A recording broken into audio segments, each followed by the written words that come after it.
નમસ્કાર મિત્રો. જ્યારે પણ આપણા ઘર કે ઓફિસનું લાઇટ બિલ આવતું હોય છે એટલે કે ઇલેક્ટ્રિસિટી બિલ, ત્યારે આપણને સૌને મનમાં અમુક પ્રશ્નો ઉદ્ભવતા હોય છે.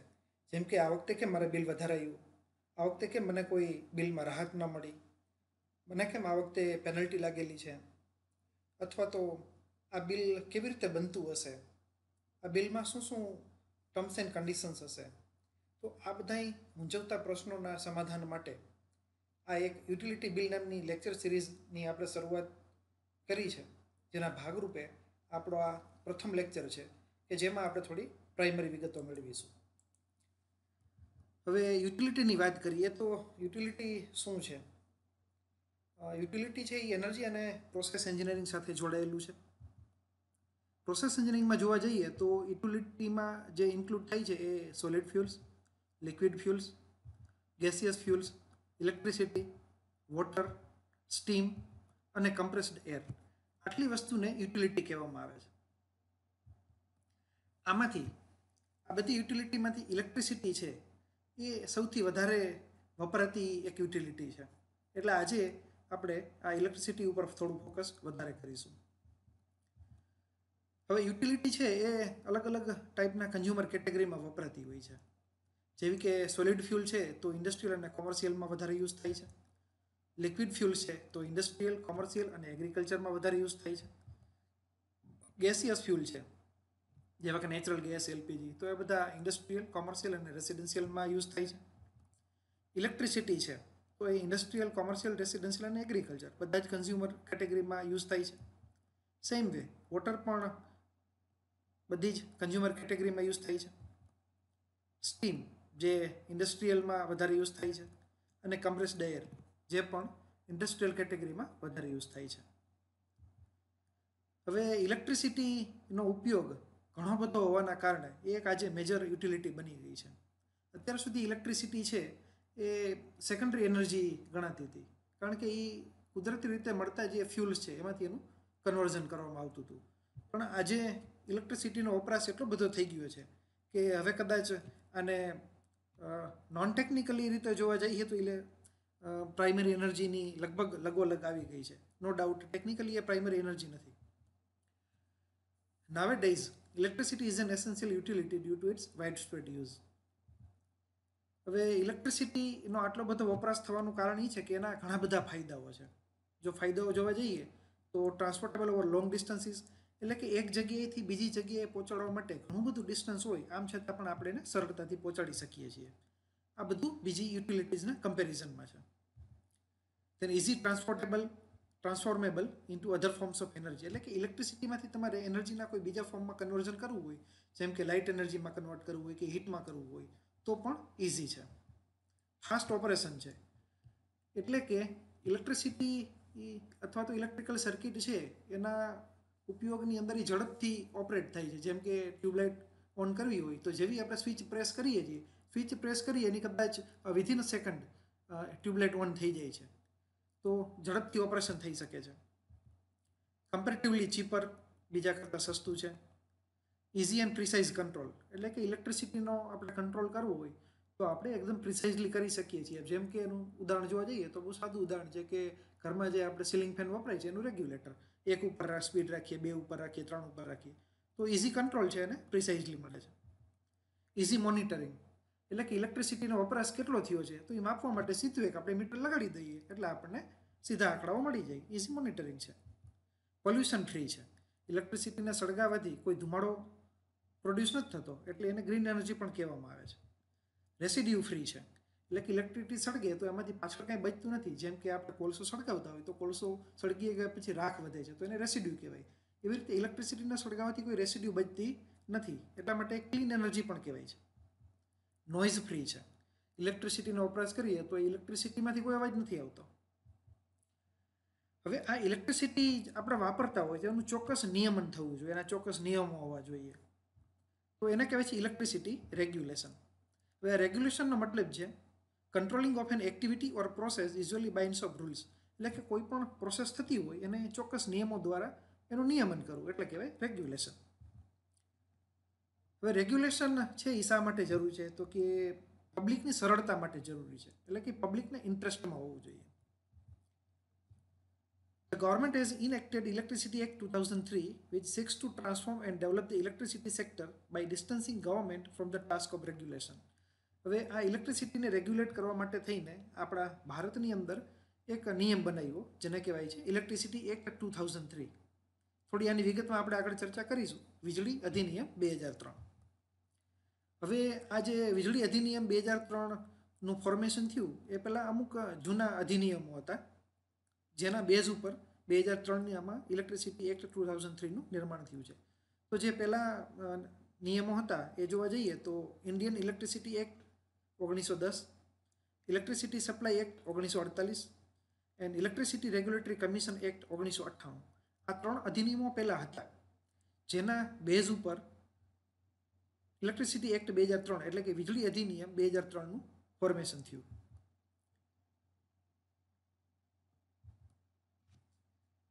તમે જોશો તો કંઈક આ પ્રમાણેનું એનું બંધારણ છે. હવે થોડું વીજળી અધિનિયમ 2003ના ફીચર્સ જોઈએ તો ઘણા બધા ફીચર્સ છે. એમાંનું એક છે, એમાં આપેલું છે role of government, then rural electrification એટલે કે ગામડાનું વિદ્યુતીકરણ, દેન પાવરનું generation, transmission and distribution, then consumer protection એટલે કે જે વપરાશકર્તા છે એમને યોગ્ય ન્યાય, then trading and market development એટલે કે ઇલેક્ટ્રિસિટી જે આપણે જનરેટ કરીએ છીએ, પ્રોડ્યુસ કરીએ છીએ એનું લેવેચ કરી શકાય જેને આપણે ટ્રેડિંગ કહીએ છીએ, અને ઇલેક્ટ્રિસિટીનું જનરેશન, ટ્રાન્સમિશન આ માટેનું એક ચોક્કસ માર્કેટનું ડેવલપમેન્ટ, દેન રેગ્યુલેટરી કમિશન્સ જેની આપણે ચર્ચા કરવાના છીએ, દેન ટેરિફ પ્રિન્સિપલ્સ એટલે કે જે આ ભાવ નક્કી થાય છે ઇલેક્ટ્રિસિટી બિલની અંદર જે યુનિટના ભાવ નક્કી થાય છે તો એ યુનિટના ભાવ નક્કી કરવા માટેના સિદ્ધાંતો, then CEA central electricity authority, કેન્દ્રીય વીજ અધિનિયમ authority, then measures against theft of electricity જે પાવર ચોરી થાય છે એની સામેના પગલાઓ, રિસ્ટ્રક્ચરિંગ ઓફ એસીબીઝ એટલે જે આપણે એક જૂનું નામ હતું GEB ગુજરાત ઇલેક્ટ્રિસિટી બોર્ડ, તો આવા સ્ટેટ બોર્ડ્સનું એક રિસ્ટ્રક્ચર કરવું. તો આ બધું છે એ વીજળી અધિનિયમ 2003માં આપેલું છે. હવે આમ જોવા જઈએ તો વીજળી અધિનિયમ 2003 શું છે સાવ સરળ ભાષામાં સમજીએ તો સમજી લો કે બંધારણની અંદર અલગ અલગ કલમો આપેલી છે. જેમ કે કોઈ ગુનેગાર છે, કોઈ ગુનો કરે તો એમાં કલમ આપેલી છે કે કલમ 144 મુજબ આ, કલમ 304 મુજબ આ, કલમ 302 મુજબ આ, બરાબર. એવું આપણે કહેતા હોઈએ છીએ કે આજે કોઈ ગુનાખોરી થાય તો એને કઈ કલમ કે કયા નિયમ અનુસાર એમને સજા આપવી તો એ બંધારણમાં લખેલું છે. એવી જ રીતના નાગરિકોના હકો અને મૂળભૂત ફરજો પણ બંધારણમાં આપેલી છે. તો વીજળી અધિનિયમ 2003 છે એ આ ઇલેક્ટ્રિસિટી સેક્ટર એટલે કે જે પાવર સેક્ટર છે આપણું ઇન્ડિયાનું એનું એ બંધારણ છે એવું સમજી લો. એની અંદર દરેક પ્રકારના નિયમો અને એના રૂલ્સ રેગ્યુલેશન આપેલા છે. એટલે વીજળી અધિનિયમ 2003 એટલે કે ઇલેક્ટ્રિસિટી એક્ટ 2003 એ આપણું પાવર સેક્ટર અથવા તો ઇલેક્ટ્રિસિટીનું બંધારણ છે, લીગલ બંધારણ. હવે આમાં ગવર્મેન્ટનો રોલ શું રહેતો હશે તો કેન્દ્ર સરકાર છે the central government will prepare national electricity policy and tariff policy. Central government છે એ આ ઇલેક્ટ્રિસિટી પોલિસી નક્કી કરતી હોય છે તેમજ સેન્ટ્રલી આખા દેશની અંદર અમુક ચોક્કસ ભાવો નક્કી કરતી હોય છે. Then it focuses on rural areas permitting standalone systems and non-conventional energy in consultation with the states. એટલે કે ગામડાની અંદર જે વીજળી પહોંચાડવાની છે એની એક ચોક્કસ સિસ્ટમ બનાવવી, તેમજ નોન કન્વેન્શનલ એનર્જી એટલે કે જે સોલાર, વિન્ડ છે એનું પણ યોગ્ય પ્રમાણમાં વપરાશ થાય, એનું ઇન્સ્ટોલેશન થાય, એ બધું સ્ટેટ ગવર્મેન્ટની સાથે રહીને કામ કરવું. Then bulk power purchase and distribution through panchayat, cooperative society, non government organisation એટલે કે જે પણ વિદ્યુત ઉત્પાદન કરતાઓ છે જે પાવરનું જનરેશન કરે છે એમની પાસેથી બલ્કમાં પાવર લેવો અને એને યોગ્ય પંચાયત કે કોઓપરેટિવ સોસાયટી કે અલગ અલગ જગ્યાએ એમનું વેચાણ કરવું. In India the central regulatory commission is known as the CERC એટલે કે જે આ વીજળીનું અધિનિયમન કરનાર કમિશન છે એને CERC કહેવાય છે એટલે કે સેન્ટ્રલ ઇલેક્ટ્રિસિટી રેગ્યુલેટરી કમિશન જે કેન્દ્ર સરકાર હસ્તક છે. હવે કેન્દ્રમાં આ પ્રકારનું એક કમિશન છે તો એ જ પ્રમાણે દરેક સ્ટેટની અંદર પણ આ કમિશન હોવું બહુ જરૂરી છે. એટલે જો સ્ટેટના કમિશનની વાત કરીએ તો it is known as SERC state electricity regulatory commission, જે આપણા ગુજરાત સ્ટેટમાં GERC તરીકે ઓળખાય છે, એટલે કે ગુજરાત ઇલેક્ટ્રિસિટી રેગ્યુલેટરી કમિશન. હવે આ રેગ્યુલેટરી કમિશનનું ઇમ્પોર્ટન્સ શું છે એ જોઈએ. ટિપિકલી રેગ્યુલેટરી કમિશન્સ ડિસાઇડ ઓર એપ્રૂવ, એટલે કે એ નક્કી કરે છે. શું નક્કી કરે છે? તો કે ટેરિફ, એટલે કે ઇલેક્ટ્રિસિટીના ભાવ. Then capacity addition plants and power purchase agreements, એટલે કે જે પાવર પ્રોડ્યુસર્સ છે એમની પાસેથી જે પાવર પરચેસ કરવામાં આવે છે એના એગ્રીમેન્ટ નક્કી કરી છે.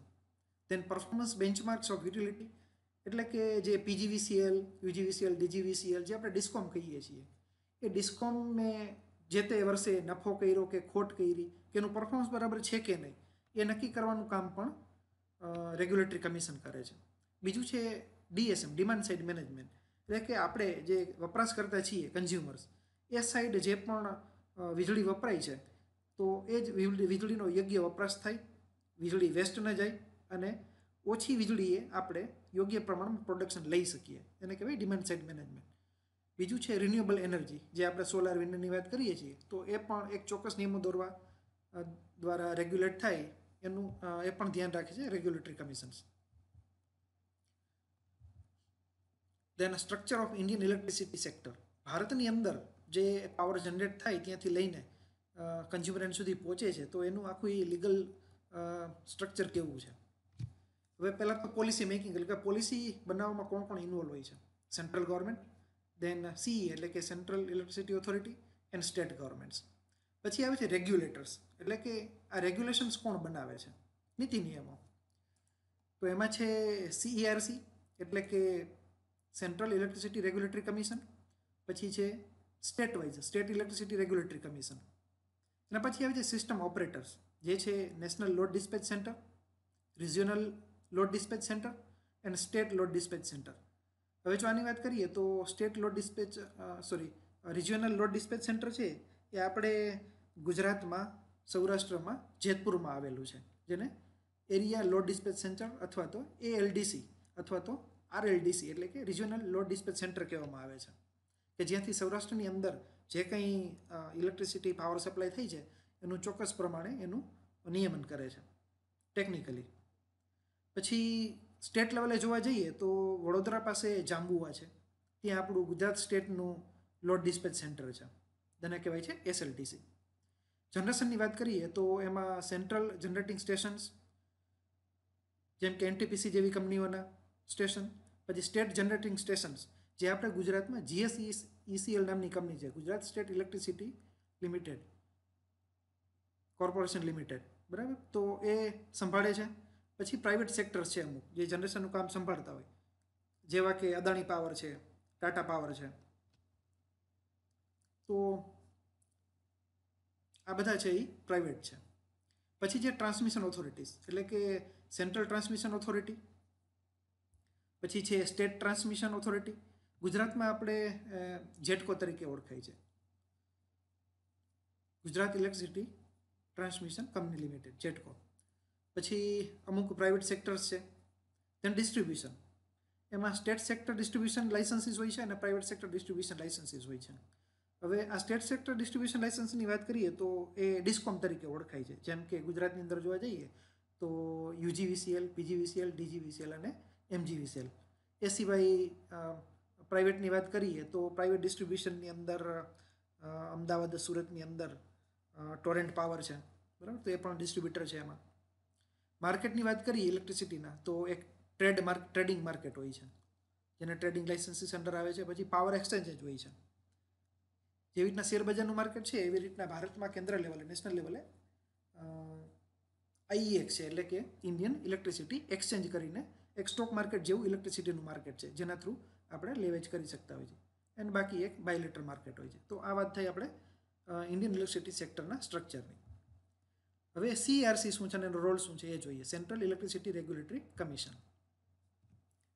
હવે CERC છે એક કી રેગ્યુલેટર છે પાવર સેક્ટરમાં ઇન્ડિયાની અંદર, જે એક ગવર્મેન્ટ સ્ટેચ્યુટરી બોડી છે અને જે ક્વાસી જ્યુડિશિયલ સ્ટેટસ અંડર સેક્શન 76 કે જે વીજળી અધિનિયમ 2003ની અંદર આપેલું છે એના આધારે એમનું ફોર્મેશન થયેલું છે. હવે CERC છે એક એડવાઇઝરી ફંક્શન્સ છે. એના અલગ અલગ એડવાઇઝરી ફંક્શન છે કે જેમાં ટેરિફ પોલિસી નક્કી કરવી, then ઇલેક્ટ્રિસિટી પોલિસી નક્કી કરવી, પછી ઇલેક્ટ્રિસિટી ઇન્ડસ્ટ્રીને પ્રમોટ કરવી, ઇલેક્ટ્રિસિટી ઇન્ડસ્ટ્રીની અંદર ઇન્વેસ્ટમેન્ટ વધે એવા પ્રયત્ન કરવા. તો આ બધા કામ છે એ CERC કરે છે. હવે સ્ટેટની વાત કરીએ, state electricity regulatory commission, SERC. તો એ પણ એક કી રેગ્યુલેટર છે પાવર સેક્ટરમાં, પણ એ સ્ટેટ ગવર્મેન્ટની એક સ્ટેચ્યુટરી બોડી છે જે વિધિન સ્ટેટ કામ કરે છે. દરેક સ્ટેટની અંદર આવી એક બોડી હોય છે. આપણે પહેલાં વાત કરી કે ગુજરાતની અંદર જે SERC છે એ GERC તરીકે ઓળખાય છે, Gujarat state electricity regulatory commission. હવે 2009 સુધી જોવા જઈએ તો સિક્કિમ, અરુણાચલ પ્રદેશ અને નાગાલેન્ડને બાદ કરતા બધા સ્ટેટની અંદર રેગ્યુલેટરી કમિશનની રચના થયેલી છે. એ સિવાય 2005ની અંદર એક JERC કરીને એક ફોર્મેશન થયું, જેને કહેવાય છે જોઈન્ટ ઇલેક્ટ્રિસિટી રેગ્યુલેટરી કમિશન, કે જેમાં ગોવા અને બાકી જે કેન્દ્ર શાસિત પ્રદેશો છે, યુનિયન ટેરેટરીઝ, એમનો સમાવેશ થાય છે. હવે આ SERC છે, આમ જોવા જઈએ તો ઓટોનોમસ બોડી છે, પણ સ્ટેચ્યુટરી કમિટી છે. અગેન ક્વાસી જ્યુડિશિયલ બોડીઝ છે. અને આ GERC પાસે, એટલે કે સ્ટેટના ઇલેક્ટ્રિસિટી રેગ્યુલેશન કમિશન છે, તો એમની પાસે એક સિવિલ કોર્ટ જેટલો પાવર હોય છે લીગલ બાબતોમાં નિર્ણય લેવા માટે, પણ ઇલેક્ટ્રિસિટીને લગતા. તો આ થોડી પ્રાઇમરી વિગત હતી. આ જ લેક્ચર સિરીઝમાં આપણે આગળના લેક્ચરમાં જોશું કે ટેરિફ પોલિસી શું છે, ટેરિફ કોને કહેવાય છે, ટેરિફના ટાઈપ શું હોય છે, અલગ અલગ પ્રકારના ઇલેક્ટ્રિસિટીના કનેક્શન શું હોય છે, એની બેઝિક એન્ટિટી શું હોય છે, અને લાઇટ બિલ છે એ ઘરનું હોય, ઓફિસનું હોય કે ઇન્ડસ્ટ્રીનું છે, એ અલગ અલગ કયા પ્રકારના છે, એ લાઇટ બિલમાં શું શું ક્વોન્ટિટી આપેલી હોય છે, એની કેવી રીતના ગણતરી કરવી, કેવી રીતના પેનલ્ટી લાગતી હોય છે, કેવી રીતના આપણને રિબેટ એટલે કે ડિસ્કાઉન્ટ મળતું હોય છે, એ આપણે આગળની લેક્ચર સિરીઝમાં, આગળના લેક્ચર્સમાં જોઈશું. આ બાબતે તમને કોઈ ક્વેરી હોય તો તમે મારા ઈમેલ ઉપર કોન્ટેક્ટ કરી શકો છો. મારું ઈમેલ છે bhavin.kanani@darshan.ac.in. વધારે માહિતી માટે તમે અમારી વેબસાઇટ www.darshan.ac.in નો કોન્ટેક્ટ કરી શકો છો. મારું નામ છે પ્રોફેસર ભાવિન કાનાણી. હું દર્શન ઇન્સ્ટિટ્યૂટ ઓફ એન્જિનિયરિંગ ટેકનોલોજી રાજકોટમાં ઇલેક્ટ્રિકલ એન્જિનિયરિંગ ડિપાર્ટમેન્ટમાં આસિસ્ટન્ટ પ્રોફેસર છું અને એનર્જી મેનેજમેન્ટ સેલનો CEO છું. Thank you all.